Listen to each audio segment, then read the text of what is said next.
તમને શું લાગ્યું પડી ગયો એમ? एकदम इन्होंने वक्त बदल दिया, जज्बात बदल दिए, जिंदगी बदल दी। કોશિશ તો ઘણાય કરે છે, ભેગું હજી કોઈથી નથી થયું। પણ મારી જેમ તમે જો નાની ઉંમરમાં પડવા ન માંગતા હોય તો હારા ફ્રૂટ ખાજો। પછી કેમ ખારા ફ્રૂટ ખાવા એ મારા ખેડૂત મિત્રને હું બધાને કહી દઉં છું, એટલે તમારા સુધી હારા ફ્રૂટ પૂછશે તો આ વિડીયો ઠેઠ સુધી જોજો।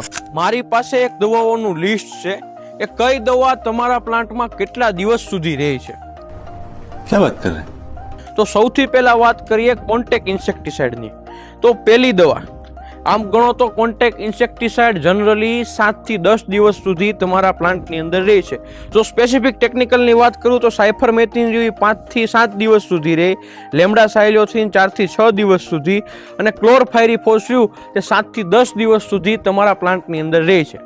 હવે વાત કરીએ સિસ્ટમેટિક ઇન્સેક્ટિસાઇડની।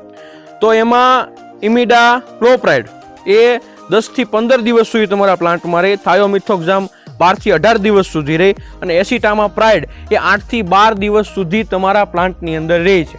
મીન્સ કે ત્યાં સુધી તમારે કોઈ ફ્રૂટ કે કોઈ ફળ કે કોઈ શાકભાજી દવા છાંટ્યા પછી તોડીને ખાવું ના જોઈએ, અને જો તમે તોડીને ખાવ છો 15 દિવસ પછી પણ તો પણ ધોઈને ખાવું જોઈએ। હવે વાત કરીએ આપણે ફંગીસાઇડની અંદર।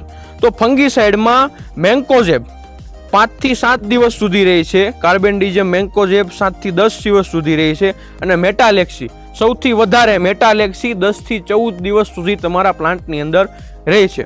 હવે આપણે એવા પ્રખ્યાત થોડાક આપણા ઈળુના જે ટેકનિકલ આવે છે એની વિશે વાત કરીએ તો ઇમામેક્ટિન બેન્ઝોએટ 7 થી 10 દિવસ સુધી તમારા પ્લાન્ટની અંદર રહે છે, અને બીજું ક્લોરાન્ટોનિરીપોર કે જે સૌથી વધારે તમારા પ્લાન્ટની અંદર તમારા શાકભાજીની તમારા ફ્રૂટની અંદર રહે છે 15 થી 20 દિવસ સુધી।